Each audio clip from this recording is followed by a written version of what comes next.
been trying to shut that kid down, and people like him for a decade now, and he's gigantic. I think his episode with Tucker has done more numbers than like his episode he did with Putin, even more than his episode with me, which is crazy. Okay. But I mean, you know, so they've been trying that, and everybody wanted Tucker to come out and do this kind of, you know, either don't have him on, you know, that's your first mistake. But if you're going to have him on, well, at least has to be like a hostile ambush interview like you did with Ted Cruz or something, right?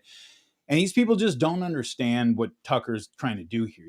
He's playing a much longer game, you know? Like people have been doing, okay, so he goes in there and he just lets Nick have it. Like, what does he accomplish? He accomplished nothing. Nick goes back to his show and just lets Tucker have it the next night. And and John Podhoretz is totally appeased and everything is cool again. Yeah, I mean, yeah, exactly, right? Yeah, everything's fine. And, you know, but Tucker's looking at this and saying, look, this kid exists. His audience exists. If you were to erase that kid from the historical record, like Stalin style, you know, Photoshop him out of all the photos and just get rid of him completely, that audience is still going to be there.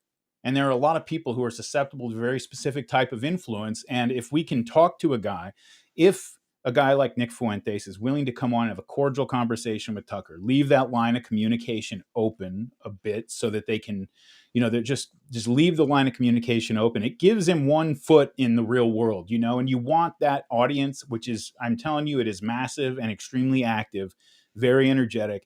You know, you want them being influenced by a guy who has one foot in the real world, because there are way worse alternatives than Nick Fuentes.